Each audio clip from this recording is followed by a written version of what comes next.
Switch to Chrome to securely store your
Hello, I had my microphone muted at the start of the podcast. Why did that happen?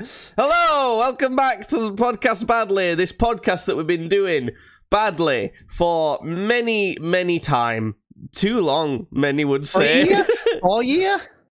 I don't know, 5 215 episodes, which is freaking me out a little bit because it feels like we did the 200 episode like 2 weeks ago, but that's not the case. It's like it's months ago now.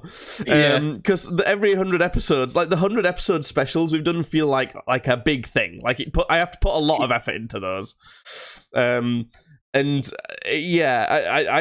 scares me to see, slowly creeping towards another one quicker than I'd like.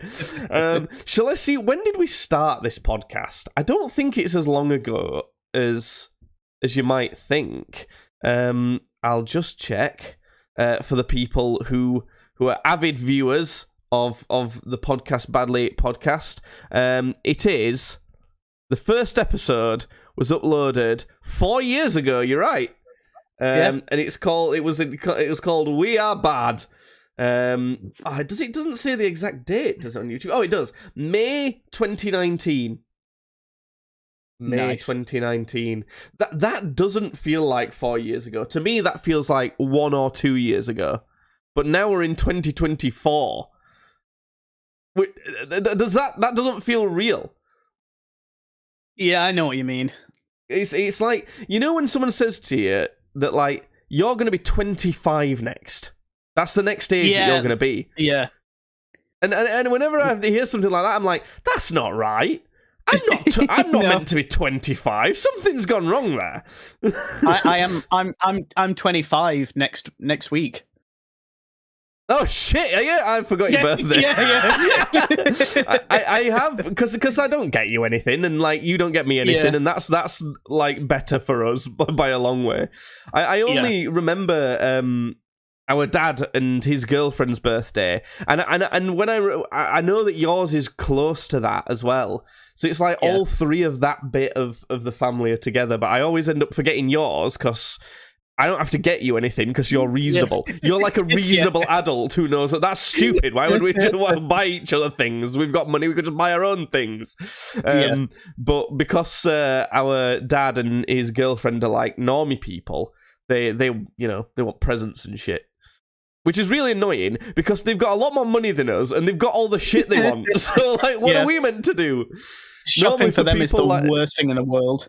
It is, isn't it? Because normally people like that who've got a lot of stuff, you buy them just like a tasty treat or something like that. But they don't fucking eat anything anymore. So they're all like gluten-free shit, and that blows my mind from them because they were both like COVID deniers. Like, being like, oh, COVID's nothing, it's just a fucking flu. I'm not scared of COVID. And like, what's it gonna do? I'm not putting that vaccine shite in my body. But I'll have a disease in my body and I'll be happy with that. And then they go and not eat fucking Like, our dad's decided that he's not going to eat dairy now. Has he ever explained to you, like, his reasoning behind that?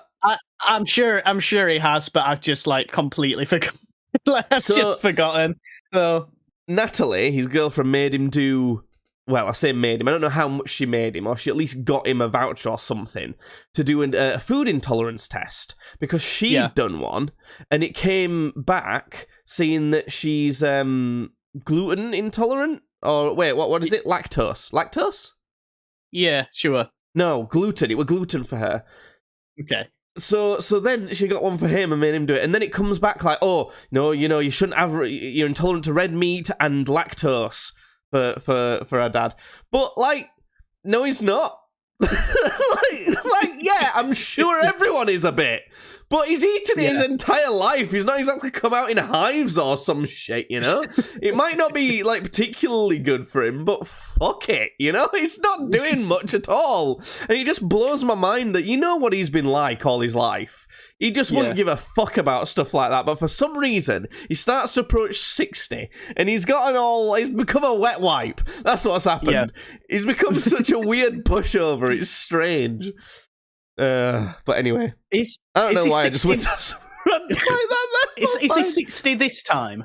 No, he's 59 this time. Yeah, because okay. We have a tradition of whenever someone close to us turns an age that like ends in a 0, we get them their age amount of things. So this next time is going to be 59, but so not this birthday, the next one, we'll have to get him 60 of something. Yeah. Which is going to be difficult because he doesn't have anything. He's got everything he wants. So. There's definitely nothing that he wants 60 off either. Yeah, definitely not. 10 years ago, we got him 50 boxes of After Eights, the chocolate, but he's not really supposed to have them because they've got dairy in the cream bit. Yeah. So I got him some for Christmas anyway because I thought, oh, shut up, just have them. But that's made it hard for his birthday because I've ended up getting him some mint chocolate flavoured coffee pods for his coffee machine. So because that's like After Eight coffee. You know? Yeah. It's kind of, I thought that's a decent present. I'm just going to get Natalie, because it's been her birthday, so I'm just going to get her some fucking flowers. She can eat them, for all I care. You know? Because, like, come on. At that point, it's like, you know, if you're that picky about, like, eating stuff and you've got everything you need and all that sort of thing, you can't expect anything decent from a present. You've got to be like, it's fine. Just whatever you get, it's fine. You know? Yeah.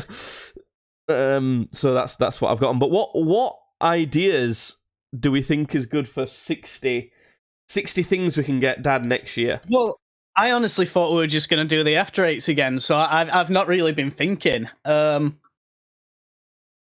we can. I don't know. We can still do that and say, shut up, stop being a wimp, eat some dairy for fuck's sake. How much do you think, like, the little bottles of Jack Daniels, the tiny ones? How much do you think they cost? Let's have a look. Jack Daniels mini bottles. I'm going to Google mini bottles bulk. I want to bulk buy some of those mini bottles. Bulk supermarket. Yeah. How much are they selling them for? They're selling 10 for $23.65. So we need to times that by 6. So $23.65 times 6. We're looking at £142. Okay, so that's £71 each. Yeah, that could be doable. Maybe I'll be able to find them cheaper somewhere else. But we'll bear that in mind. It's a bit more than I would have liked to spend. I kind of thought 50 each would be a nice max. I just think it's going to be really funny, just like pouring the thing out of these tiny bottles of Jack Daniels. I can picture the reaction to that. They'll be like, "Oh my god!" Does it have to be Jack Daniels? What about if it's just whiskey? Yeah, not necessarily Jack Daniels. I just know he likes Jack Daniels, and I also, for one of my Christmas presents, got a like thing of little Jack Daniels bottles. So yeah, that's what I've been thinking of that. Yeah, maybe bulkbuy.com. mini alcohols. What we got here? There's no sorting by low to high. It's just, they don't do that shit. There's not. I think Jack Daniels could be one of the cheaper ones. Looking at this, there's because for example, Hendrick's Gin, 12-pack, not 10. To be fair, is 62. So compared to 28 for Jack Daniels. There's some other ones, but they're just not really the type of liquor that he likes. Like Malibu is slightly cheaper, but that's it's coconut rum. It's not the same thing. Miniature whiskey. What? Maybe we'll look into that. I don't know. I do think it'd be really funny to buy him a shit ton of alcohol. Because you could say, why don't you buy him 60 centilitres of it? You could buy a 70 centilitre bottle and then just pour 10 centilitres out and then 60. But it's not really the point, is it? It's like having a loads of a small thing. Yeah. Because it's like where is he gonna keep that? Where is he going to keep 60 mini bottles? And that's the fun of it. And it's that a mini bottle. Would you say a mini bottle of them is one drink? Yeah. When I've been doing them, it's probably if I pour the whole thing in, and it's probably like a double thing of whiskey. Yeah. So when when you get 60 of those mini bottles, that's 60 drinks. But you can picture it, and 60 drinks in one go seems ridiculous, doesn't it? So yeah. Oh god, bulk buy honey ones might be cheaper. Anyway, sorry, I'm going down a rabbit hole of fucking looking at alcohol. We'll see. It might end up being After Eights again, because they're probably going to be a lot cheaper. But is there anything else that we could buy a lot of that he would like? I honestly don't know. Has he taken up golf? No, I don't think so. I don't think he's taken up golf. He's the type of guy to take up golf. Yeah, that's what I was thinking. Pour them out on the kitchen floor in front of him. Enjoy! He'd probably find it useful. We could buy him 60 shotgun shells. Yeah, that's something. Yeah. Oh, in fact, no, I don't think we could, because I think we need a shotgun license to buy shells. You've got one, haven't you? No, I don't have one. I just gave Dad the money, and he bought the gun for me. So I don't. Yeah. No, but I mean, you have to have the license to be able to have that gun, but not allowed to keep it. You've got that sort of license, haven't you? No, I don't have any license for a gun. I just own one. Okay, but you don't own one then, technically. No, not really, because it stays at Dad's house, and it's it's under his name. It's under his name, yeah. So technically, no, I don't own a gun. I thought you had a different kind of license that doesn't allow you to keep a gun at your home, but it allows you to own the gun. No, I just, yeah. And it's weird, isn't it, that as strict as our country is about gun laws, you don't need a license to shoot a gun. No, that's fine. If you're at a place that's licensed to do it, you can just rock up and borrow someone's gun and shoot. Yeah. Yeah, weird that. And it's weird what areas are licensed in the UK, isn't it? Because there will be far more forests licensed to shoot guns in than gun ranges, which I bet to Americans that's weird. Yeah. Maybe we'll have to have a think, because 60 shotgun shells is probably like a normal case of shotgun shells, isn't it? It's probably not a lot. Yeah, you because we shoot. How many do you shoot when we're on a thing? I think you shoot 20 per trap. So really, 60 shotgun shells would just be one day of shooting. Yeah. Yeah. As expensive as it is, I kind of like the miniatures bottles so far.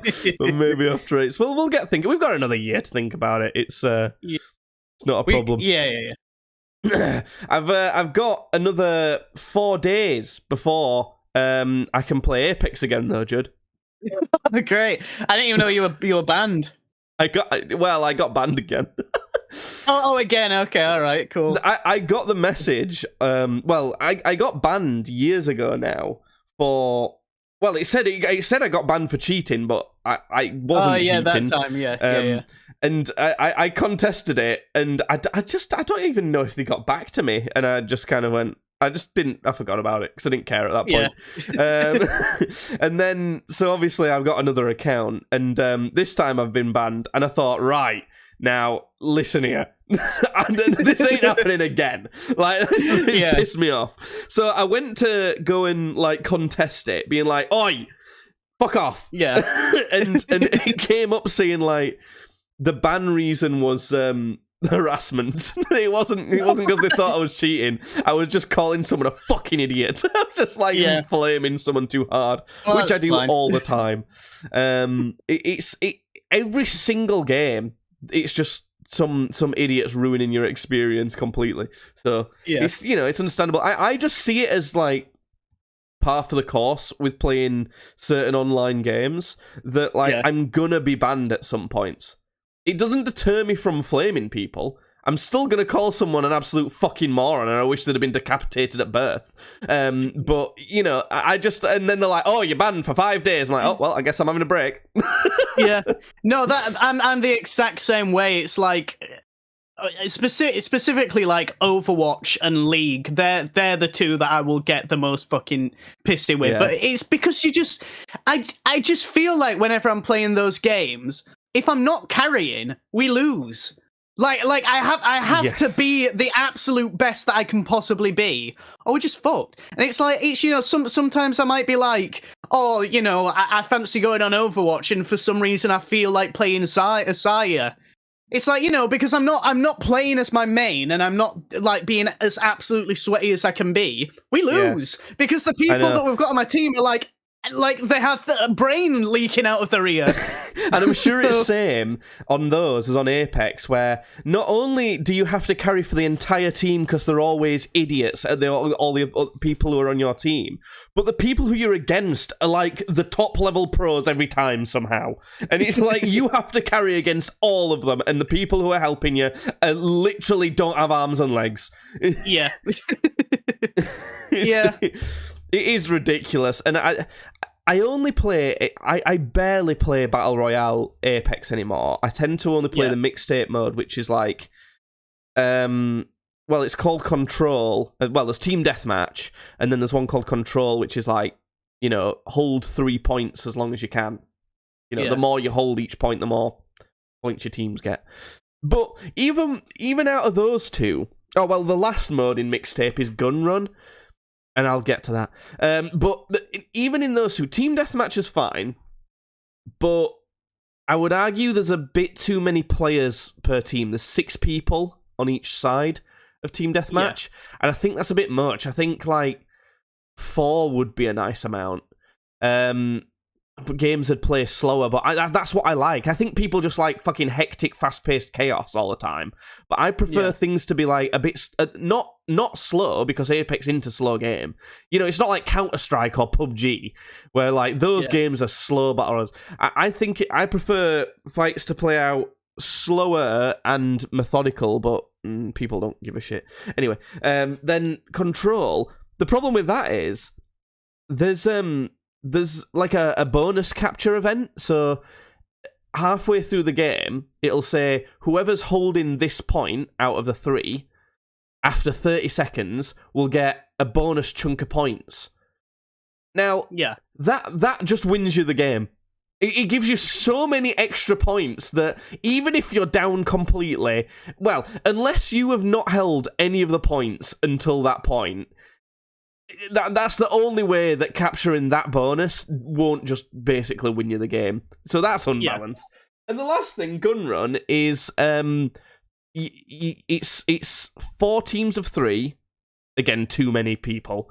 And you start off with like 1 weapon, and then you get a kill and it goes to the next weapon. Get a kill and goes to the next weapon. But it's like as a team, and you have to like finish off a kill with like this throwing knife. And it's just shit. It's just not... there's too many people. It's a shit mode. It's bad. guess what? To start with, everyone loved that mode, and I was like, guys, you're all dumb. What are you talking about? And now that we've had to live with it for ages, everyone's like, oh, I don't want to play that mode. I hate that mode. It's like, fucking, I'm right again. Why does no one ever appreciate that? I'm right all the time. God damn it. Anyway, bit of a rant about Apex being as I've been banned. There's a Final Fantasy event coming up on Apex as well. Have you seen? Final Fantasy event? No. Yeah, they're doing a crossover event with Final Fantasy. So they have... It's like a collection event, basically, but there's also a limited time mode. It's kind of like that. It's a kind of similar thing to when Post Malone did a crossover event with them. So you can spend money on like Final Fantasy themed packs. All right. And you're guaranteed a certain amount of the Final Fantasy themed skins and stuff in each pack. Obviously some are better than others, and the referencing some bollocks in Final Fantasy. I don't know, I played it, don't know. But you will know of the Buster Sword. You know, the Buster Sword, is that Cloud Strife sword? The legendary fighter Cloud Strife? That probably. I don't know. I've not played it.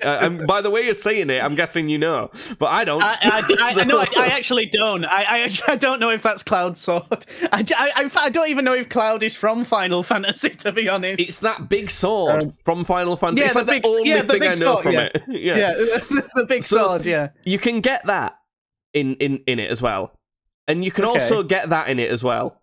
I'll explain. Yeah. You can get it in like 2 different ways. So, you know, on Apex, the like rarest thing you can get in a pack is heirlooms.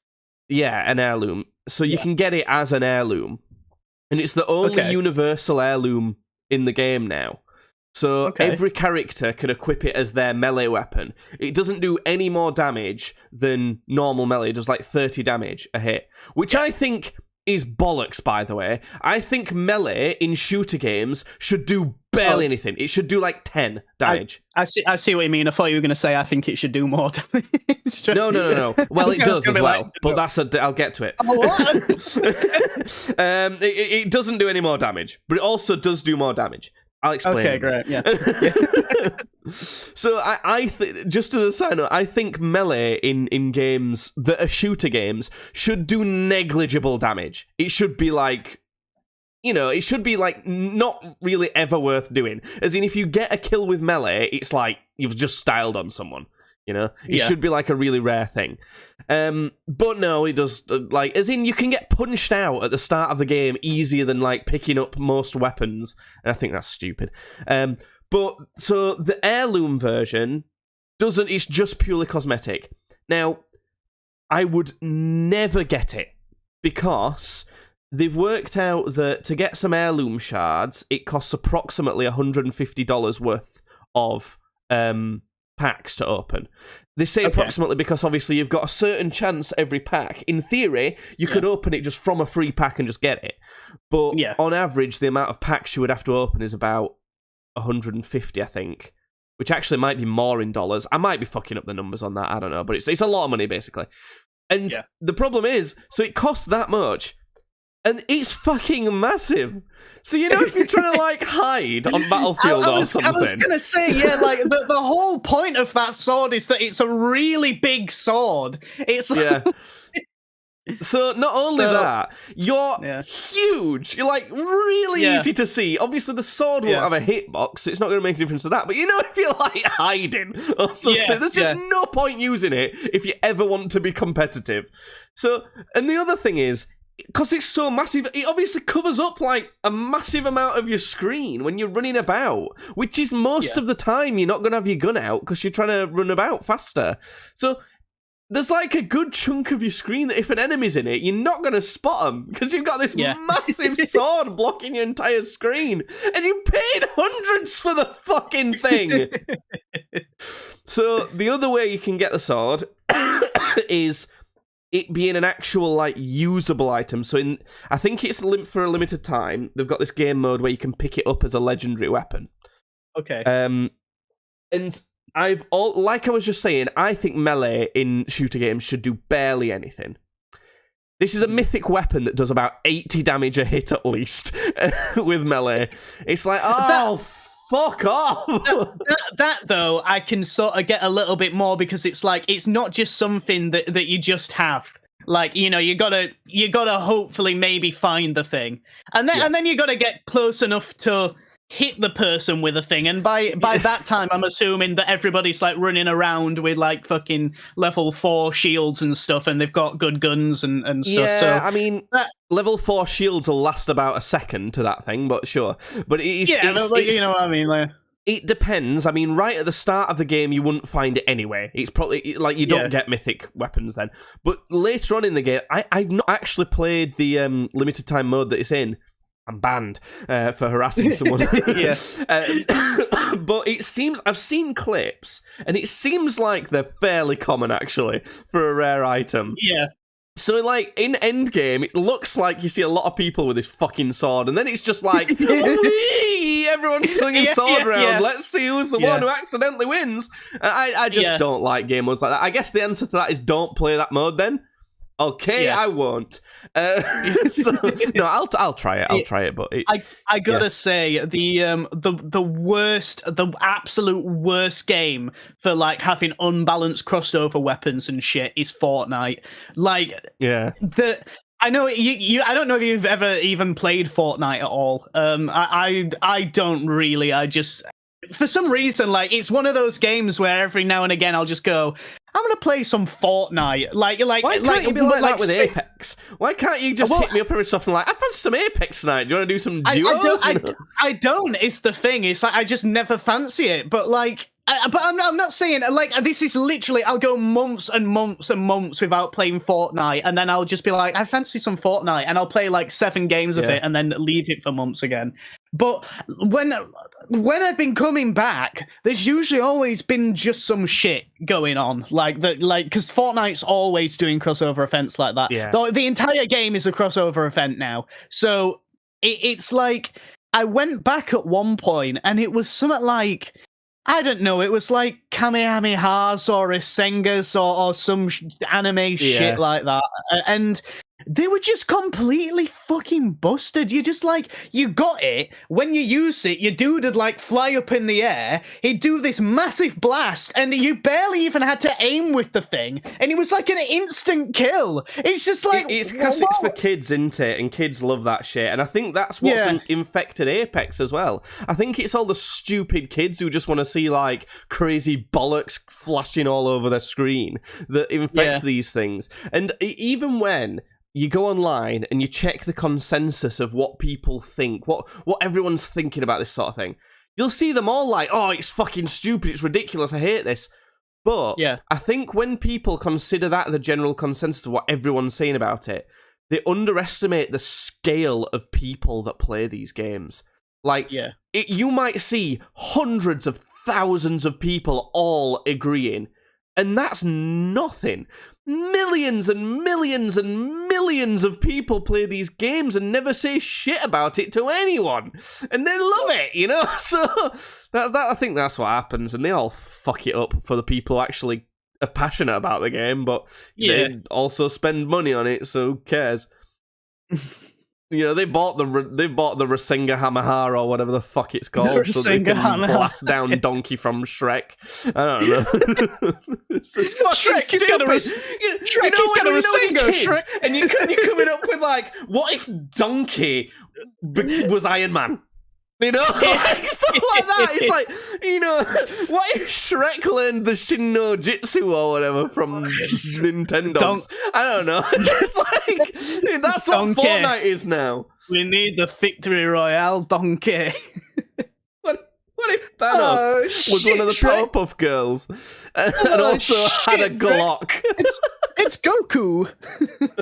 That's what Fortnite is now. It's Rick from Rick and Morty, Shrek. And it's just like, that's funny, I guess, but you know, it's old. It gets old really quick. No, I kind of in a way like that Fortnite's become this stupid thing where like it's just like, all of these characters from different media. I find that bit funny, but it's when you like implement it into the game as an actual mechanic where it's just like, fucking stop it, please. Yeah. Like, the stuff that's good is subtle stuff like when you kill Peter Griffin, he does the type thing. That's great. That doesn't affect gameplay. Yeah. No, but it's then again, like, that is great for the first time you see it, and I saw it on Twitter, and that was enough. You know? Yeah. No, I know. But like, I don't know. Seeing Rick Sanchez like gunning down Omni-Man's. Like, yeah, but it's like I'm saying, yeah, for 30 minutes. Yeah, it's funny for that long. Yeah. What games have you been playing lately? Jeez, I've not really been playing much, to be honest. I started up another campaign of Total War Warhammer, which is just I've already played that about like 10 times. So, I've still not finished Road Trader. I've still not got around to finishing that. I've not really been playing anything. I've more been doing nerd stuff. I started playing Dungeons and Dragons again recently. Oh yeah. So yeah, I'm not the dungeon master this time. Didn't get an invite once again. Interesting. Would you? Would you want to? I've always wanted to play Dungeons and Dragons, but it's like I've told you. Did you ever watch the Yogscast Dungeons and Dragons thing that I've told you about before? No, I don't think so. I've watched a few. Quest is what it's called. That's the one. I've not watched that one. No. That's how I would want to play Dungeons and Dragons, basically. Where like just really not that seriously. Yeah, no, it never ends up really being that serious, to be honest. In any campaign that you do, it always it always ends up being Always Sunny in Dungeons and Dragons. Like, yeah, just because that's like how it ends up going. But it's, you know, I don't know. I think the reason why one, I didn't think, but two, I also feel like it's because it's such a social thing, and you really don't like people. Yeah, that is part of it. You have to I think you have to already be really good friends with the people that you're doing it with. It can't. Yeah, I feel like you can't make friends very well through playing Dungeons and Dragons. At least my perception of it is you can't make good friends through it. But you have to be friends with someone initially, and then your friendship will strengthen a lot through a Dungeon and Dragon campaign. That's what I imagine anyway. I have made friends through Dungeons and Dragons, but like the thing is, I've already known at least one person in the campaign.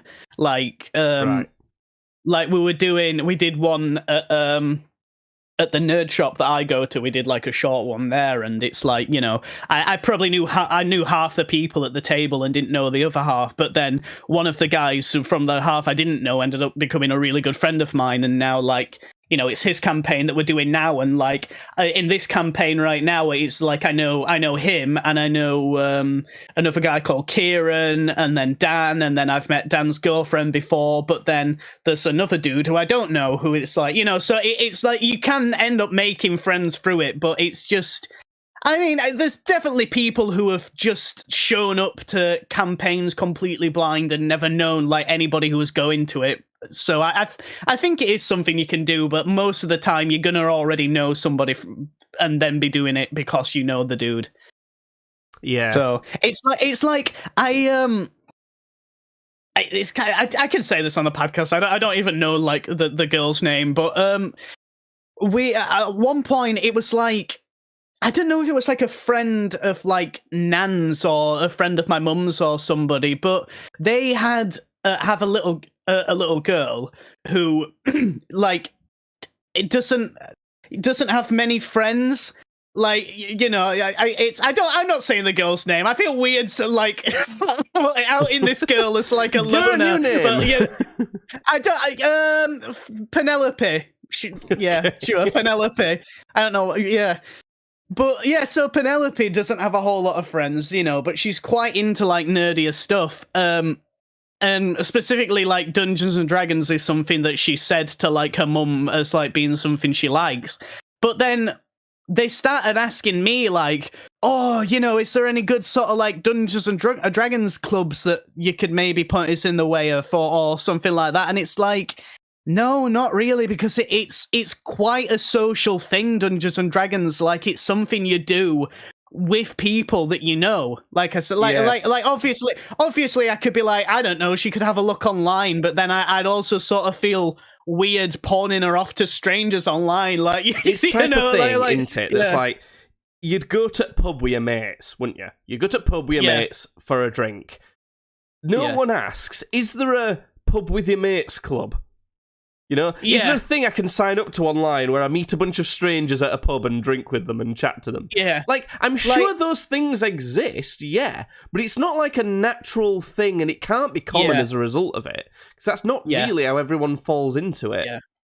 And it's like, absolutely, you can make friends at the pub, but like, I don't know if there's ever been anyone ever who's like, I'm going to the pub to make friends today, you know? Yeah. like they go into the pub to see friends, and then they might make a new friend there, but... Yeah, you know. At most, you might go to pub thinking, oh, there's like some football on or something, I'll watch it at pub and I can have a pint with it. Yeah. And then someone else might have done that, and you're like, oh, you come to watch football. It's like, well, I thought, Ronaldo might score a foot kick or whatever they say. I don't know. That's what they say. But yeah, so it's not something like... It is done. I know for a fact it is done, because I've like seen... like skits and stuff of like that sort of be the setup for a joke, you know, like new player comes to the table and he's like a mega sweat or some shit, and like I think it's a much more American thing, that, if I'm being honest. I think that's a hard thing with Dungeons and Dragons in general, isn't it? Like knowing the tone of the type, because I wouldn't want to play a campaign where there's like a system for combat. For me, my system for combat is I roll the dice, and if it's higher than my combat skill, then it's cool. Well, that is usually the system, I know, but like, there's some campaigns that are like, oh, you have to roll it for this, and then the enemy you're fighting rolls it for this and this, and you have a world roll, and then you have to flip a coin and whatever, and then you do a bunch of shove that into a formula and do something, and then it gives you what type of outcome is. There's some like that in there, but I'm like, no.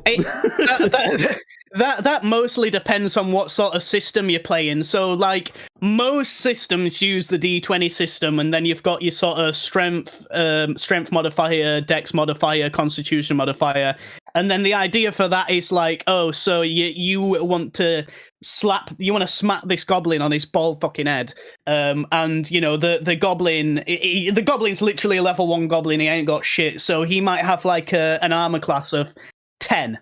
So the idea is that you'd have to roll 10 or higher. I think it might be higher. You might have to beat the AC. So you have to roll higher than 10 on a 20-sided dice, which you might think, oh, well, that seems a bit silly that it's a 50-50 chance to hit this little old goblin. But then what you do is, your strength mod, because of your strength characteristic, you have a +2 or a +3 to the dice roll because you have higher strength. That's, and then it's like what complicated as I'm willing to do. and then it's like you might have proficiency with that type of weapon, so you get another +2 to that. So actually, now it's starting like to get a little too complicated. Well, but that's it. That's like that's basically it. So I know, but this is what I'm trying to get across is my level is like the bottom basic when it comes to like amount of systems, and I'd also need a dungeon master that's like lenient. Like if they think technically they were like just off of making it and they shouldn't do, but the story would be a lot better if they did. They just let it happen. Like I'd just prefer some leniency in dungeon mastery as well, because I've seen how it plays out when it's done like that, and it just seems so fun. But the way I always run my campaigns are like if it's cool and it follows some ground of sense, and like it doesn't like just make them completely overpowered in some way. It's like you can do it.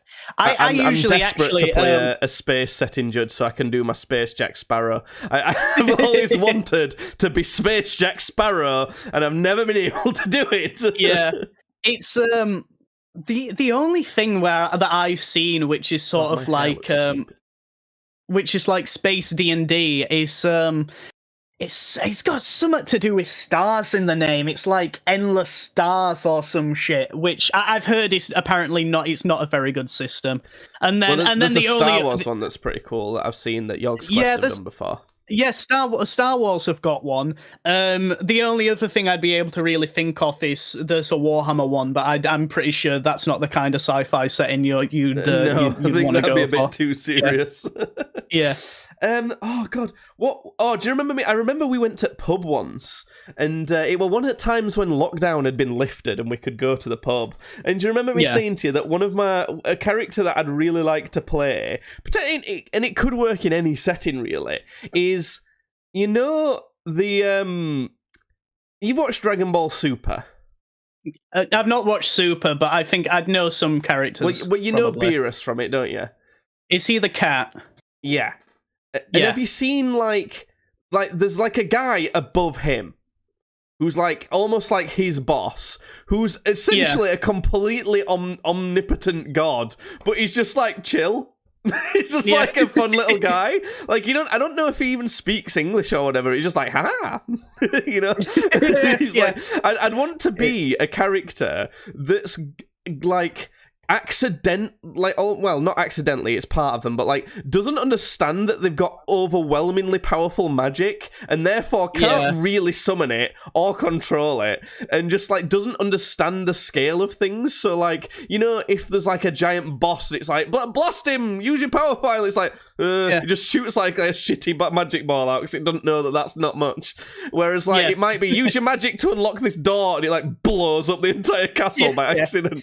I'd like to play a character that's like jolly and nice and not knowing anything like that, but the closest thing to that there is really is, at least for the class, is and I'm actually playing this specific class in the campaign we're doing right now, is Wild Magic Sorcerer, because like they're really good sorcerers. They're like really good because they have access to all these different spells, which they're good at casting, but they also have sorcery points, which like you can spend the sorcery points to be able to like re-roll spell attacks and stuff and like re-roll certain saves. But at the Dungeon Master's discretion, he just makes you roll on this like D100 table. And like, depending on what you get, like you roll on the table, random shit just happens. Like one of the things is like, you immediately sprout a beard made out of feathers from your face, and it doesn't go away until the next time you sneeze. So like like shit like that. There's another one which is like, you can't be intoxicated for the next D100 days or some shit. But then there's like another one which is like, you immediately cast Fireball at 5th level centered on yourself. So you just blow up, and like Fireball has a big like area of effect as well. So there's a good chance that you blow up and then you take out 2 of your party members with you. So that's just 3 characters gone. I like to imagine that it like the character tries to do what it's being told, but because it's so alien to life, he just doesn't know. Like I can imagine a scenario where like your party's like top of a castle on a big hill, and all the like a bunch of people are chasing after them, and there's nowhere to go but like jumping off this hill, but they'll die at the bottom of these rocks. So like, quick, like do some magic to make us fly, and this like little magic creature's like, what? Like, huh? Just like, and they're like, point to a bird, like that, do one of those things. Yeah. And he just sprouts massive arms with a few feathers on it, because it can't tell a difference. And they cling onto it, just clambers down the hill or something like that. I don't know. I just think that sounds funny. it casts Featherfall on itself and like grabs everybody and like throws itself off this cliff, but nobody knows it casts Featherfall, so they just think they're plummeting to the death. Like it lands and then everything's just okay.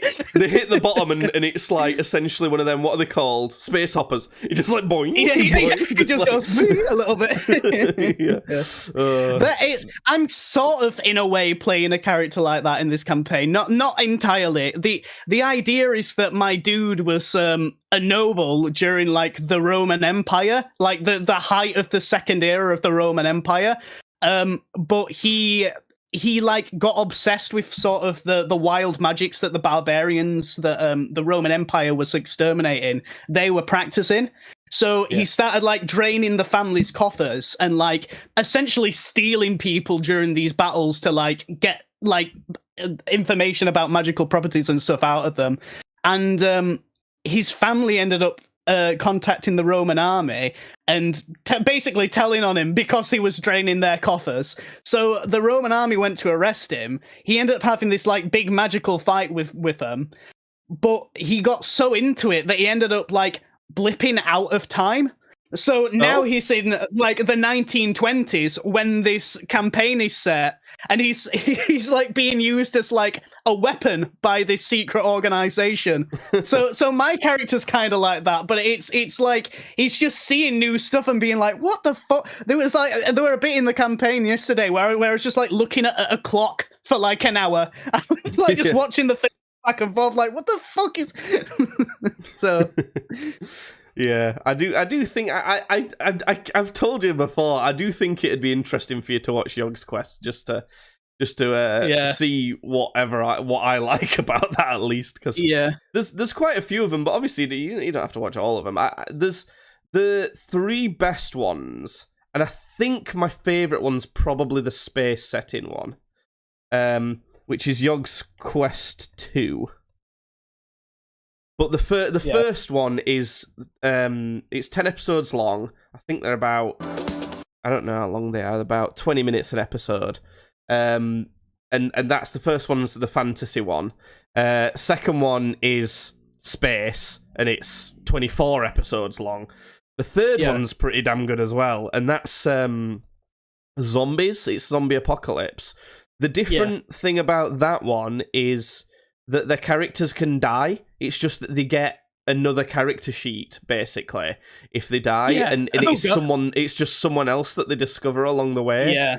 So that's all right as well. That's usually common practice, honestly. We most D&D sessions is that your characters can like very, very not very easily, but they can die. Like, you know, so that's what you do is you'd write another character sheet and you'd somehow be introduced. Like it where it'd be like you can die, but you'd have to like really fuck up. Like I like the idea that they'll navigate the story to the point where they're going to try to make your character not die, but they're not going to do that much to stop them dying. Yeah. That'd be the level I think I'd like. That's how it was kind of like in my campaign, because it would have been very hard to try and write a new character into my last campaign, because I did like I was kind of doing like a riff on like the Narnia sort of story and like Never-Ending Story, maybe Never-Ending Story, I don't know, and Labyrinth, where it's like character from real world gets transported to fantasy world kind of thing, and it was set in like the 70s. I think it was 1971. So it was like a group of high schoolers that were just leaving high school got taken to this like fantasy world.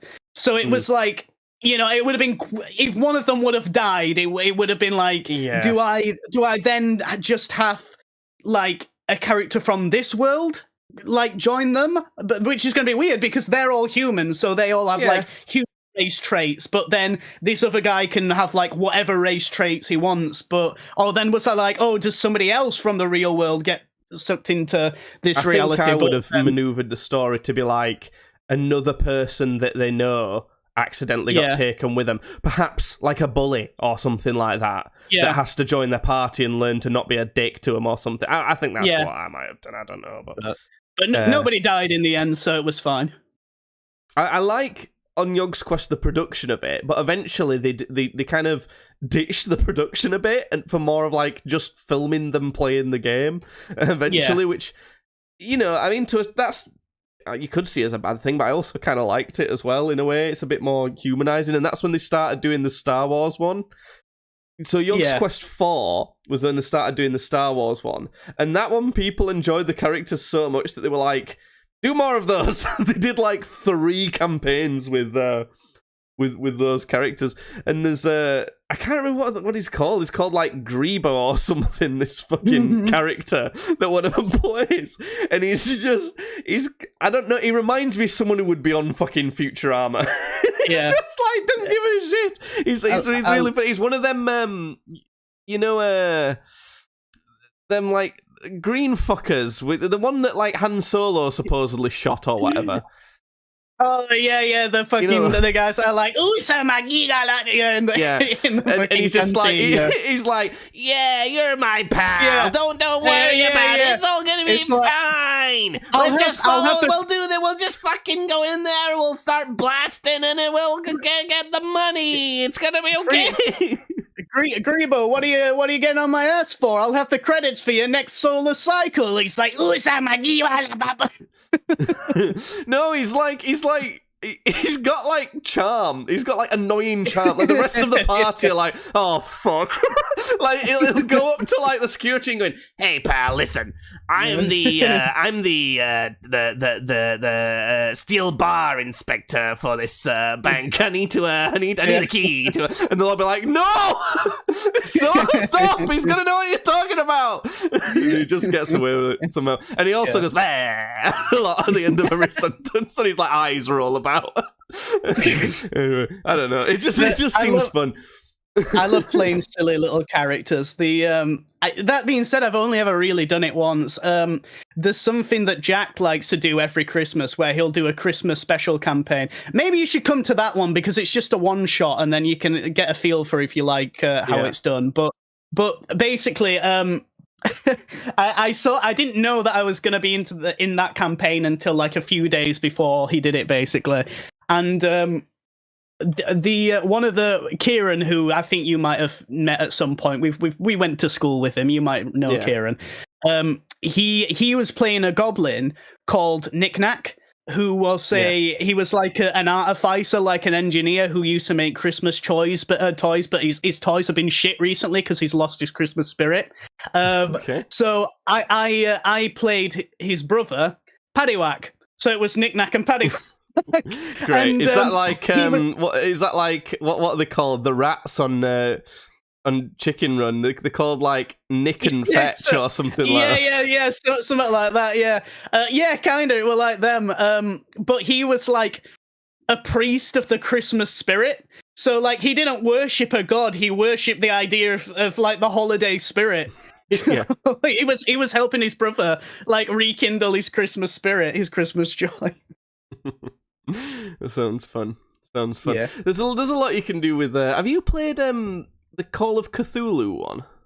Yeah, I played Call of Cthulhu. Yeah, because that's one of the ones they did on Yogg's Quest as well. So that could be one that you might want to watch to see how they played that and stuff. That's a pretty good one. I remember liking that. It's not my favourite one. I prefer the my favourite one is probably the space one, but also the Star Wars one with Grebo or whatever the fuck he's called. I can't remember his name. There was another character in that one who's the guy who goes, "It's a trap." There's a guy who plays one of those, but he's like he's like a mysterious, slightly sexy magician. And he don't really do it. He doesn't really say a lot. He just every so often he might do like a magic trick with a spoon and be like, "Huh?" But sometimes someone will do something that'll piss him off, and like, but because he's an alien, like this race, they don't know why it's pissed him off or something. And one of his signature moves was to spritz someone. So he just had like a squirty water bottle and he just spray him in the face with it. Just start fights by doing that every so often. It would just yeah. There was a bit at the start of it where they were about to rob this bank, and this hobo it was obvious that this hobo was supposed to know a bit of insider information that was supposed to do. But right at the start of the conversation, he'd pissed off Drick, who was the character that I'm on about. And so he spritzed him straight away and started a massive fight and like a shootout between this hobo and the whole party and that. And it fucked the entire like information gathering for the bank, so they just had to improvise. It was really funny. Great. No, the difference with Call of Cthulhu is like you have got to be prepared for your character to die in Call of Cthulhu. Like it's a lot less forgiving. There's shit like, oh, you read a tome containing forbidden knowledge, and like depending on how well you handle it, you know, it's like you could just immediately go insane. There's shit like that. There's a lot of like, oh, you fucked up like this once, so like immediate death. So I don't know if they played it that strict then when I watched it, but yeah, there's a lot of shit like that in Call of Cthulhu. There can be stuff like that in D&D as well, though. It's just sort of how nasty your DM wants to be, I suppose. Because like this, I actually had this thing in my campaign, but there's a magical item called the Deck of Many Things. And essentially what this deck is like a tarot card deck. And whenever you pull one of these cards, something happens, like something magical. Like there's one where if you pull it, you just get 3 wishes. Like literally, you can wish anything into existence. So you could literally use one of your wishes to be like, I want the main big bad guy to die now, and it'll happen because it's a wish.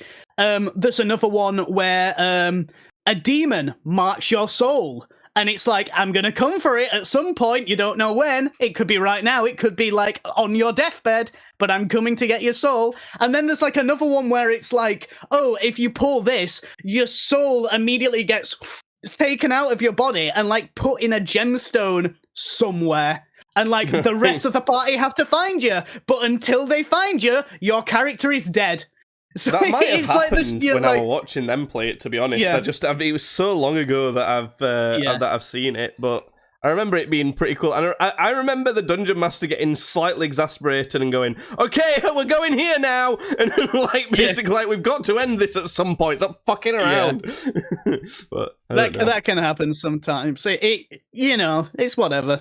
You're essentially making like a real time like Bethesda game, essentially, like a big open world game. Like if you're doing it right, then your party should be able to go and do essentially whatever they want at any time. Like if you've made a town and you're expecting them to go into this town and like, you know, they go and talk to the Duke who runs the town, and then it's like the Duke's not looking so well, and it turns out his advisor is like being evil and manipulating it, and that's literally a bit from Lord of the Rings. But like, you know, it could be, you know, that like where they go into that town and Wormtongue's like going in the dude's ear, and it's like it's like going oh on his throne like fucking dying.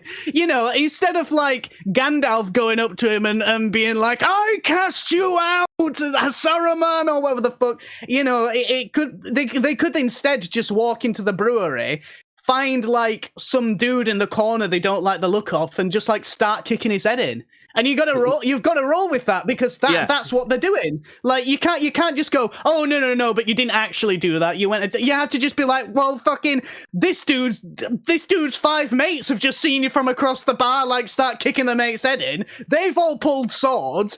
Somebody's calling for the guards. It's like, you know, you got to roll with that shit. And if it fucks up your entire campaign, it fucks up your entire campaign. You got to start writing again. I feel like my powers of ADHD would be really good at dungeon mastering my way through. I feel like I've never played it before, so I've actually no clue. I could be talking out my ass here, but I feel like I could go in to be a dungeon master of a campaign and not prepare anything. I could literally, things could just sprout out of my brain, and I used to do that all the time, and I just ADHD an entire story in my head. Yeah, and it had like themes and like callbacks and like fucking, you know, like twists and things that made sense, and especially, you know, if I was on a long journey, like if my family used to drive to Scarborough all the time. It was like 2-hour journey, and I'd just sit in the car looking outside the window so I didn't feel sick, and the entire journey I'd just make like an epic saga in my brain. that's what I'd end up doing. And especially when we would fly somewhere. Yeah. Nowadays, not so much. I was kind of like that in my campaign, where like there's places that they need to go and things that they need to do to progress the story, but like that's it. That's like pretty much all I'd plan out. Like I'd just be like, right, okay, if they want to do this in the story, they have to go here, and I'd make characters and stuff. But like most of the time, it's like they'd go off and like I had a part where they went to this airship, and the whole idea was like it was a very religious airship, but the way they practiced their religion was through like basically indulging in physis. Like, the idea is that the best way to express your faith to God is to live life to like the absolute fullest, to like the extremes. Yeah. So, this airship was full of like gambling, like hookers, stuff like that, which I didn't expect them to use the hooker bit because they were playing as teenagers, so that bit wouldn't have happened. But it was like just full of all this shit. But if they did, I certainly wouldn't have role played it. Not put it that way. So like I expected them to go off and like do a load of shit. Like I expected them to go off and go gambling. Like try out a bunch of food and stuff, and like get drunk and all this kind of stuff. And they didn't. What they ended up doing was they were like, "This is way too much overstimulation," and they went to the nicest family restaurant that they could find. And they like. One of the guys ended up sitting there, like filling out a children's coloring thing, that you get at family restaurants. And I'm like, well, this is what they're doing. This is what they're doing with their time. I'd like brought up on like my phone how to play like card games through D&D and stuff, and I'd learn all of that. But it's like, no, they're sat in a family restaurant doing coloring books. Why not? But it's much more fun. It's almost more fun knowing that they've ruined what you were going to be doing. Yeah. Yeah, it's good. I've been watching a lot of Doctor Who, Judd. There's probably a Doctor Who D&D. I'm pretty sure there is. That like is ringing somewhere in my head. So. But because if you do remember last week. There was a lot of that going on because I was ill. Turns out I had COVID. Okay. Which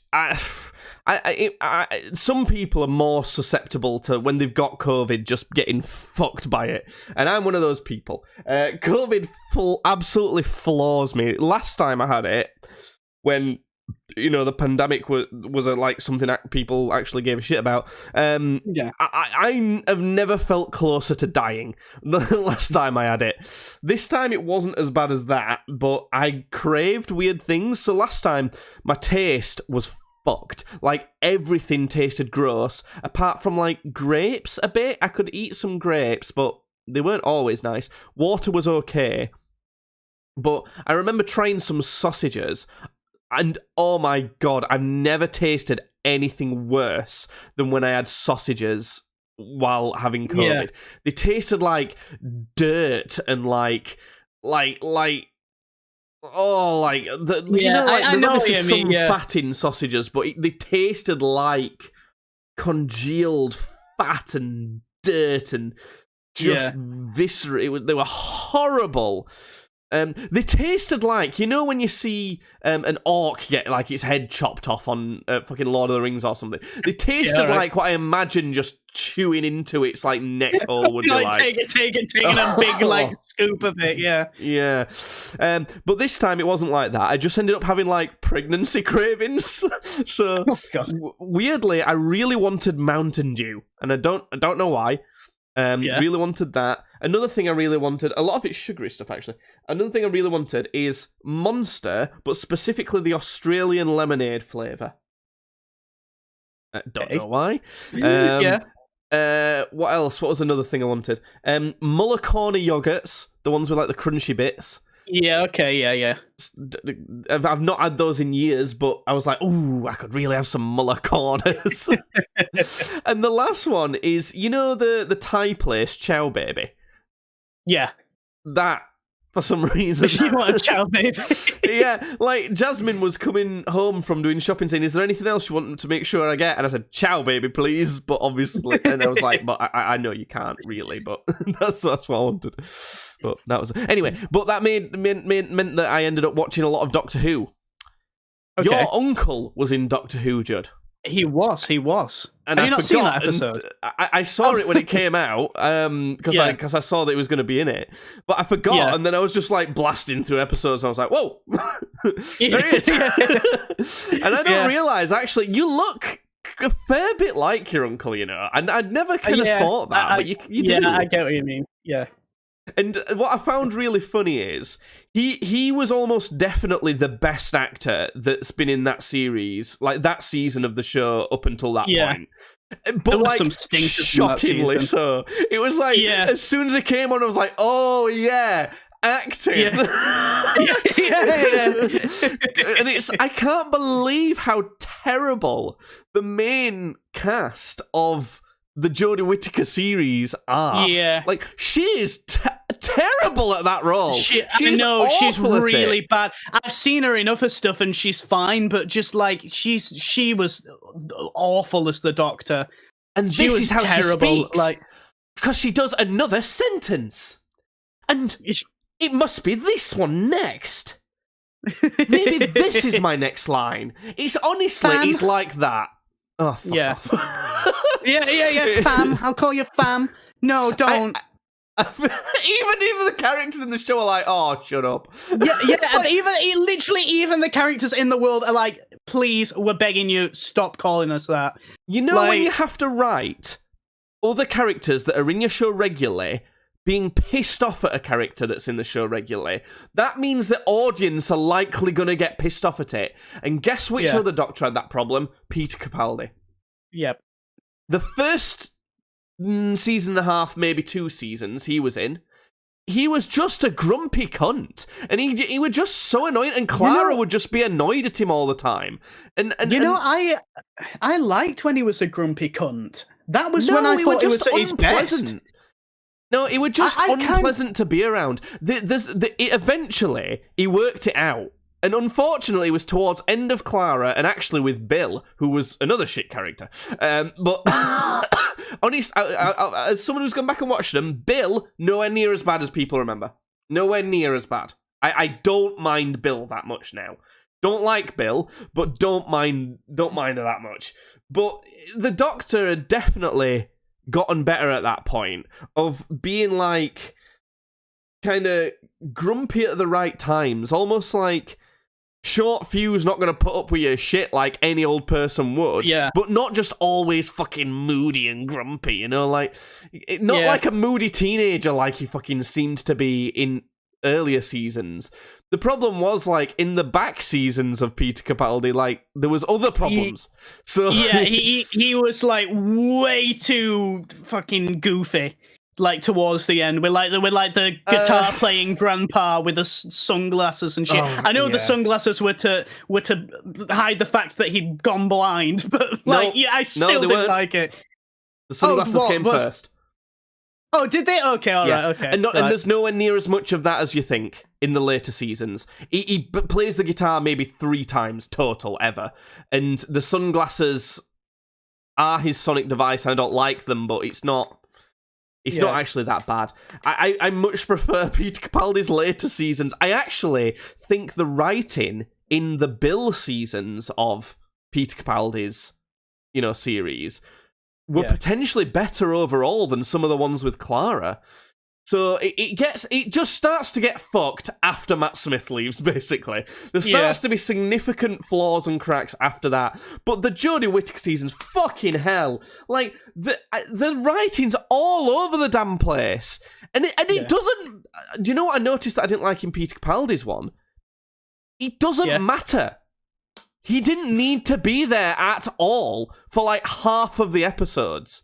Like, he turns up... some shit's going off. He describes what's going off, and turns out it would have been fine anyway. You know? So it's like, what the fuck were we doing? Why did we do any of that then? And there's certain bits where, like, there's an episode where he puts Clara under the most, like, earth-shattering pressure that's completely unfair to do when he knew the answer to what she needed to do and everything.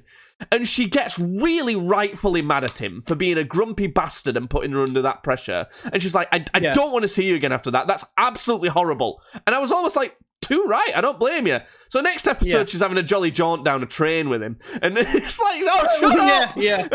Yeah. And then she doesn't actually end up leaving, and there's all sorts of stupid shit with Maisie Williams, and I don't know. But And then she sucks his dick. No. Shut up. Do you know what, though? My favourite Sonic Screwdriver design is Jodie Whittaker's one. What was hers? People didn't like it for some reason. It looks kind of like homemade. She ends up like crafting it herself. Yeah. I remember. And I didn't like it. I don't know what the problem is with that. Like, that's just cool. Like, she's a doctor. She's meant to be clever and like knowing how to build shit and really sciencey. Like, why wouldn't she build her own? I think it's a really cool idea. I think the idea of her like making her own's fine. It's just that I just think it looks like dog shit. Like, it actually looks like a dog turd. Like, it's in the shape of a dog turd. It looks like somebody's taken a dog turd, sprayed it silver, and then like put a little glow stick in the end of it, an orange glow stick, and that's what her screwdriver looks like. It's the back end of it, isn't it? The like kind of almost like, it almost looks like a spider's proboscis, I think is the term. It looks like the back end of it's going to snap off. It just needed to be a bit more uniform. I think it's that back bit that's the problem. But I still think it's my favourite. Another major problem with it is it's just got like an obvious like straight up button on it, which that's not really how Sonic screwdrivers are meant to work. Obviously, like the toy ones I've got, like this one right here, is they have buttons on them, because how the fuck am I meant to operate it otherwise? But Sonic screwdrivers in the show they're not meant to have a button, really. But anyway, the worst Sonic screwdriver design is fucking the latest one. Have you seen it? No, I've not seen the newest one. It looks like a Sky remote. Google 15th Sonic screwdriver remote, and not remote. Sorry, it just looks like a remote. It looks like a TV remote. I'm gonna call it fucking Sonic TV remote. Oh my god! Yeah, it looks like a mouse you use for your computer. What the fuck is that? And I saw a video. Oh my god! Somebody totally has just taken like the front of a Logitech mouse and like done something like with the back end. What? I saw a video of the guy who's playing the new Doctor, like to kind of saying some bits about it, and on the back of it, it's got like this African saying, but written in Gallifreyan, because obviously the new Doctor's a black guy. He will have some sort of African ancestry. Now, I don't massively like it when people fuck with things that are actually part of the story to do with the actor themselves, and I don't really like that. However, it's not too bad, because I can't remember what the saying is, but the saying actually does fit the Doctor quite well, so I don't mind that too much. What I don't like is that there's a flap on it that's supposed to make it like, that's almost like a port, so it can interface with things. That's what the fucking thing does. I know, that's have you like not seen the any whole season point of the Doctor Sonic Who? Screwdriver. Yeah. It does it all sonically. It's like it's a fucking downgrade. It's gone from wireless to wired. I don't know. It's just stupid. It's not a screw. Like, and I know that like it's called a Sonic screwdriver, and I know part of the joke is that it's obviously not a screwdriver. It's like almost like a multi-tool. But part of it is that part of the reason it's called a Sonic screwdriver is it looks a bit like a screwdriver. Yeah. So you can't just then make it look nothing like a screwdriver. Because then it's not. Because if there wasn't other Sonic devices in the world, that wouldn't matter so much. But there's been a Sonic pen, a Sonic cane, a laser screwdriver, there's been a Sonic fucking glasses. There's been other Sonic devices. So you can't then say that this Sonic TV remote is a screwdriver. just because it does the same stuff as a sonic screwdriver. Yeah. That's not how that works. That's the Sonic TV remote, and you can't tell me otherwise. That's what I'm going with. Sonic Sky remote. Sonic Logitech mouse. Logitech. So anyway, I've got a lot of shit I could talk about with Doctor Who. There's just I've watched so much Doctor Who like on my own just 'cause that's been the show I've been rewatching lately that I've not like regularly talked to people about. It makes it so that there's too much that I've got. There's too many things I've got to say about Doctor Who now. Too many things I'd like to say that it's just too much to even start. I just can't even start talking about Doctor Who because it's so much. The worst bit is the Jodie Whittaker era. Sorry, there's a lot to like about it on paper. The production looks better. Like all the cameras and the camera work looks better. It makes it not quite feel like Doctor Who actually, but it does look better and it is better. A lot of the design of creatures and characters and stuff looks good. Did you see the episode with like the negative zone or whatever it was? No, I don't think so. So it was like set in Norway and there was like a mirror. There's like a blind Norwegian girl involved. No. You're not seeing that, okay? No, Well, not seeing that one. I think you would really like the design of the negative zone. It almost looks kind of like something that could be out of Freddy Krueger in a way, but like done good, like done like in a really good, cool way. And there's some really cool designs for characters, but they just don't fucking matter. It's like then they don't make a story around it, and it half at time I just don't even know what's happened. I don't know, man. It's just shit. But I'm just continuing to watch it because I've started, so I will finish. Yeah, I don't know. But I gotta be honest with you. Now it almost seems like it's backsliding because whenever I've seen like a Doctor Who creature, specifically creatures. You can just like obviously it's gonna be a dude in a suit, but you can really tell it's a dude in a suit or like a puppet. Like the meep thing. That I mean that's is very obviously a puppet. The meep from the new. Have you seen the David Tennant one? The new David Tennant one.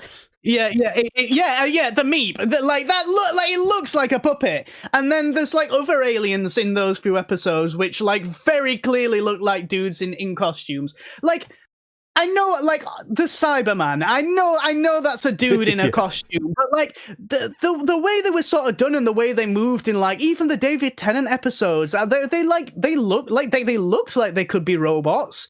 What about the Pating? Have you seen that? Pating. What the fuck is the Pating? How am I spelling Pating? P-ting. Yeah. P-ting. Okay. Yeah. Doctor Who. Letter P and then ting. Oh, what the fuck is this thing? Is that CGI or is it? That's CGI, and it's good CGI actually as well. Yeah. But the thing with this episode, right, was that thing doesn't kill humans at all. It eats inorganic materials, right? Yeah.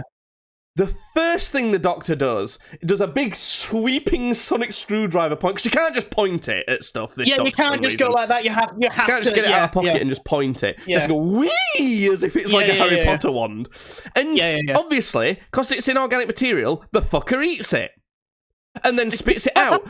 But what are you talking about? They've literally said the fucking thing eats all inorganic material. So why would it spit it out? And I was thinking, all right, that's obvious because it puts the Sonic offline.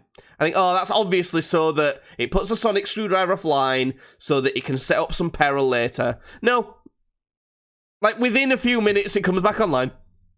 Oh, yeah. So it's just for a stupid joke to be like, it ate my Sonic. Like, fuck off. Yeah. Fuck off. Like, I hate stuff like that. Plus, this entire episode, right?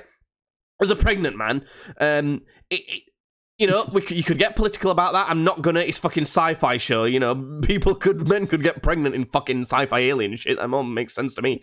So,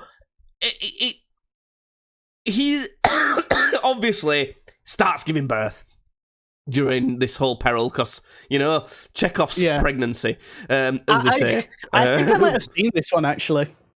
And they're just fucking around with this pregnant guy and just taking piss. And like, I was literally watching this episode going, the thing's eating the ship still! Hello! Yeah, because the whole thing of that episode is like, this isn't necessarily like, it's not full of like malice, this alien. It's not specifically going out of its way to kill these people. It's just eating parts of the ship, and the parts of the ship that it ends up eating are like important to keep the ship running. So like, you know, if it chews its way to like the life support, we're fucked. And then it's like there's a bit of the ship that's a bomb for some reason. I don't know why this medical ship is made of bomb, but it is. Yeah. And then they put it in the airlock, and for some reason, because it's a bomb, that means it's the tastiest. Why? Yeah. No. Yeah. Shut up. Shut up. Stop it. If whoever wrote that, you know, if they were pitching that to me, I'd slap them. I'd slap them and say, stop fucking getting drunk the night before and just sketching this in the taxi over, you fucking idiot. Do your job. There's stuff like that. But, you know, I think a lot of people end up attributing like Jodie Whittaker's bad performance to the bad writing and being like, well, she tried her best, but the writing were really shit. I disagree now at this point. Because it can't be. Because Bradley Walsh acts better than her. Bradley Walsh! He's the host of The Chase, for fuck's sake! Like, come on, that's not a hard bar to pass! It's Bradley Walsh! His most famous thing is laughing at the name Fanny Schmeller. That's the thing he's known the most for. And you can't act better than Bradley Walsh. Why is Lee Mack there? Why is he sorting things in a factory? Why is Jay from In Between Us got green hair? He was in that. That's the experience of watching this fucking season of this show. It makes me despair. It's like a high school drama troupe's got a hold of a bunch of fancy cameras. It's awful. It's so bad. It's almost funny. I'm allergic to patings. Oh, God. Patings. But, like, going back to, like, the fucking creature designs and stuff, and, like, people being in suits, it's like, look at the Jadoons. Like, I know the Jadoons are, like, obviously a dude in a suit, but that's a good-looking alien suit, that. I just started watching another Jadoon episode from her seasons. Yeah, because I'm looking at a picture of them right now, but they look good in that. It's like they probably just took like the old ones they made out of like storage or some shit. But like, I don't know. There was creatures in like the new David Tennant special that they looked like they were from a high school play. I think it's because it's just a trend nowadays to do things practically, like they used to in the 80s. I think people just prefer that now, whether it's actually better or not. I think it's less the production team's fault and more society's fault, if anything. That, which I guess I don't blame much on. To me, that don't matter much so long as the story's good. That it's what I say all the time, don't I? Story has to be above everything. Like, significantly, by a long way. What I will say, though, when it comes to, like, aliens and that, I get sick of just, like, humanoid aliens. I get sick of them all just being, like, a humanoid. And especially when it's just like, oh, this is, like, this animal person. This is, like, hippo people. This is, like, snake people. This is, like, ostrich people. It's boring. Like, and I get, like, to start with, that will have seemed very weird and creative. Like, even when the Jadoon was a thing, like, Rhino people was like, I guess creative enough. But even then, it's like, Rhino people. You know, do you want to think a bit harder? You know how we were literally just talking about. Well, we very briefly brought up Dungeons and Dragons Doctor Who. I'm just gonna send you it on Discord. I'm literally looking at a picture of like the Doctor approaching a Pating in like little miniatures for D&D. Yeah. Like they've made the whole space station and everything. Yeah, you just have to find the bomb component of the space station. That's how you win. How I'd win is that I'd just shoot it in the fucking face. I'd just shoot it once. Well, apparently, dude, it's a bit indestructible or some shit. So. Oh, fuck me. All right, okay. I guess we'll have a space adventure then. I thought I could just blast it in the face and be like, right, come on, let's back in TARDIS. Well, you say space adventure, you could just like make up some bullshit that's not interesting to resolve the story while you fill half of the story with a man giving birth. Yeah, because that's the bit that we should be. This is what I got pissed off about in that episode. I was like, "Excuse me, we're in space and there's a monster eating your ship." Yeah. But what you're trying to show me is childbirth. Stop it! I want to see the thing eating the ship. and oh god, do you know what I hate? And this is something that people could take the wrong way. Potentially, my least favourite episode, one of the episodes I really, really, really don't like, is the Rosa Parks episode. I was going to bring it up. Oh my god, that's awful. That's just like shit Back to the Future. That's not a Doctor Who episode at all. Just some racist dude who travelled back in time to try and kill Rosa Parks. Yeah, well, he weren't trying to kill her because he can't kill because he's got like a thing from his prison where he like mentally can't kill. So instead, what he does is he does like the Weeping Angels technique. He displaces them in time, which has been treated as killing someone, basically. So who fucking cares? Like, why couldn't he just kill them? Like why couldn't he actually be able to? Also, one of her assistants just straight up does that to him. One of her assistants literally kills the bad guy. Yeah. We're not supposed to do that, remember? Did anyone forget that? I thought that's a bad thing. Hello? And then the rest of the episode's just like, make sure Rosa Parks doesn't budge on the bus. What are you on about? The Doctor does nothing. Like, it's like, where's the wibbly wobble time stuff?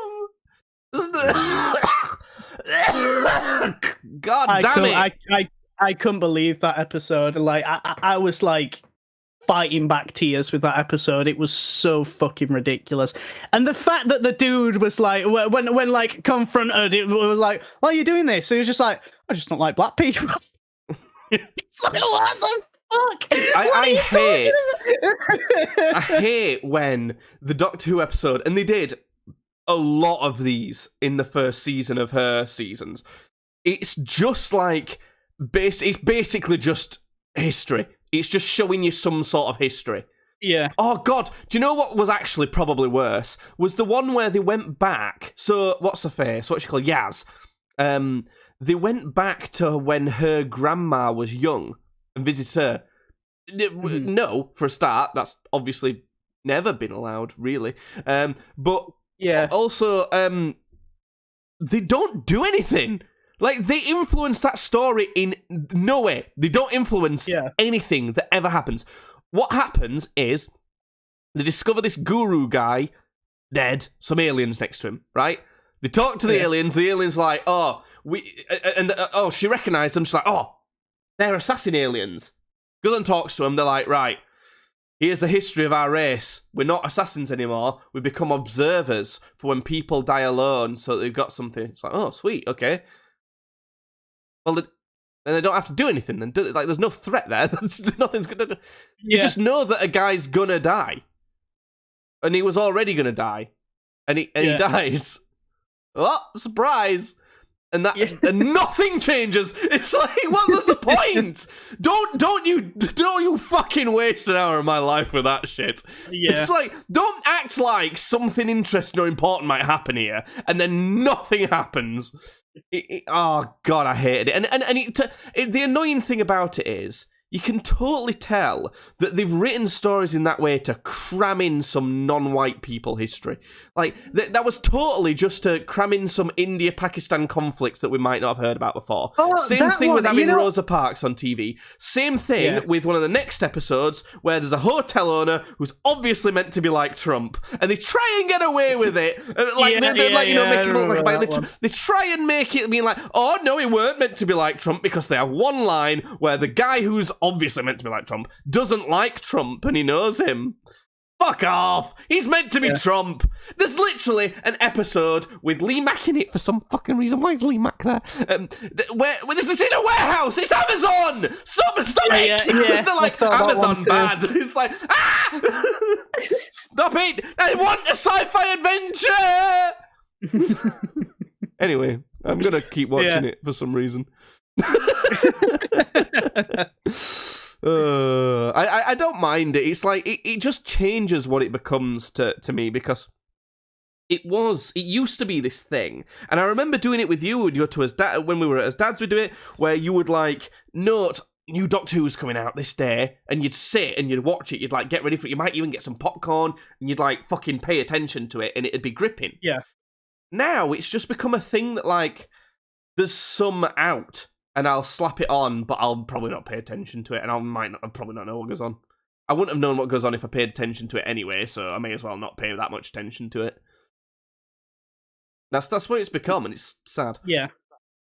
Yeah, I know what you mean. Like my nan's my nan has watched every single episode of Doctor Who since the day it started, because she's just always been such a huge fan of it, and like in these recent like years, she's like, I'm thinking about giving it up, because it's just like the show doesn't respect the audience anymore. It just always seems it half-assedly like tries to tackle some sort of social justice topic, and it's like, who are you trying to like prove yourself to here? Like, Doctor Who's always been such an inclusive show, and it's just the usually nature of it. Yeah, Can't not be. Yeah, it's like, if there ever has been some sort of like I don't know, like hot button topic in it, it'd handle it in a way that incorporate into the story, and it'd be like, tastefully done. But now the newer episodes just seem to like force it and like cram it down your throat. It's like, this one's about Rosa Parks. It's like, this one's about the dangers of working in an Amazon warehouse. Woo!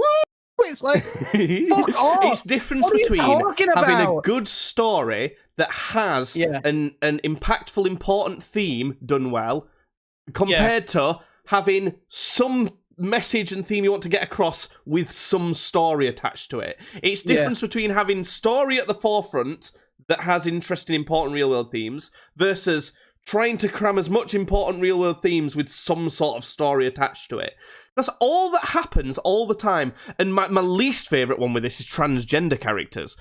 All that happens is you try and cram it in so hard that you just do a massive disjustice to these people and give them a shit story to be attached to. And that's not fair. Like, these people obviously everyone has really interesting stories from everywhere. And all that you're trying to do is cram in stories from people who you think haven't described before, when they actually have got plenty of them.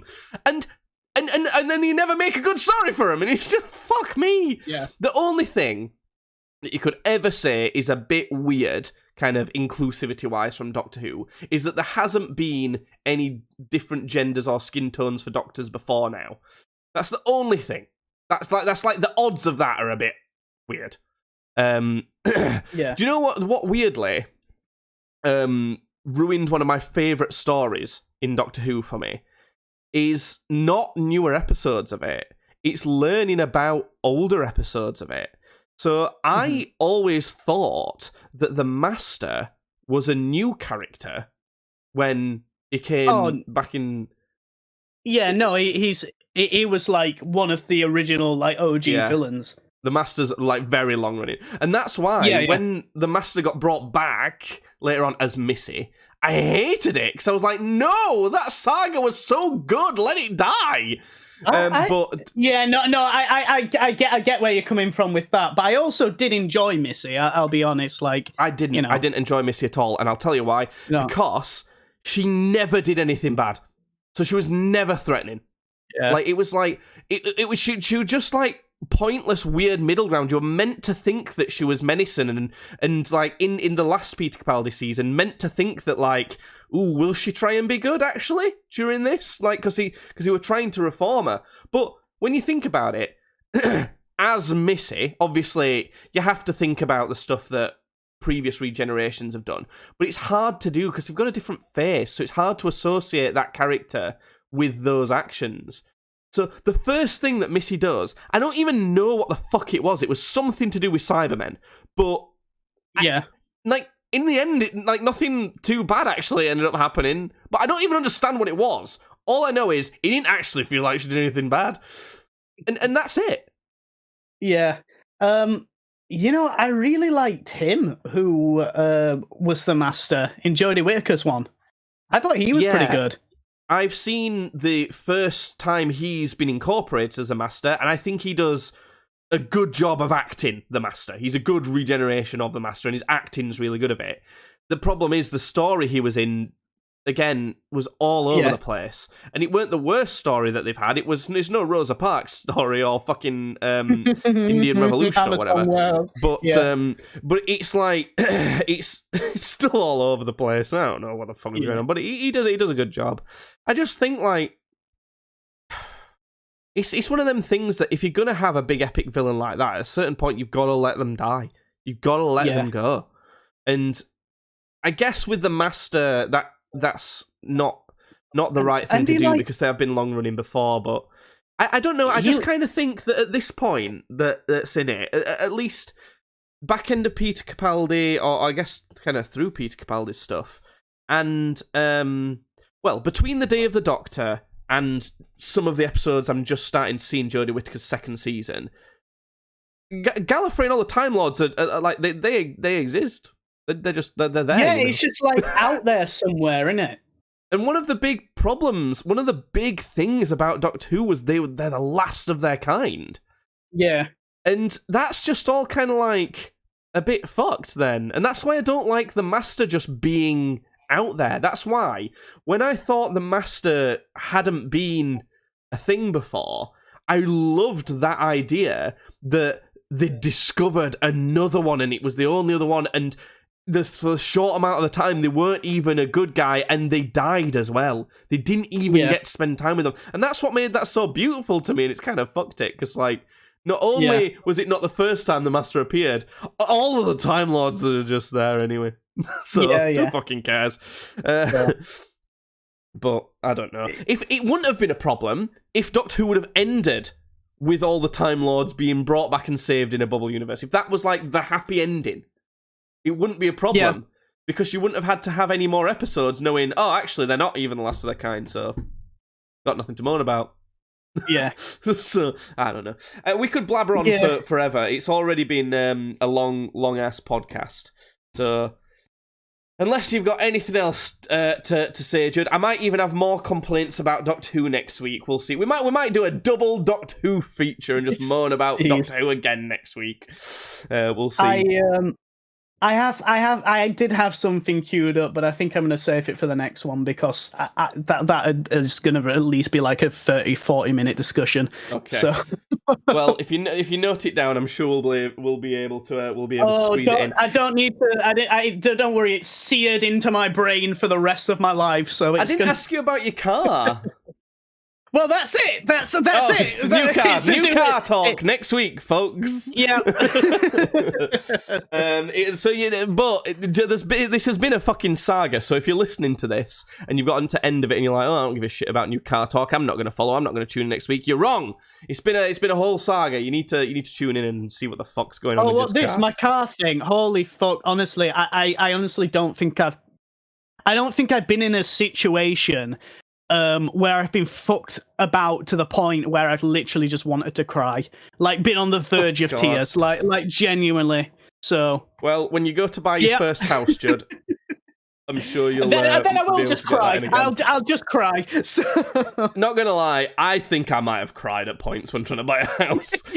Don't blame you. Don't blame you.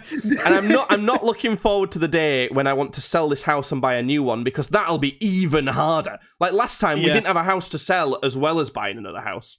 So, jeez, Anyway, right, that's it. Thanks for tuning in, folks. We'll speak to you next week.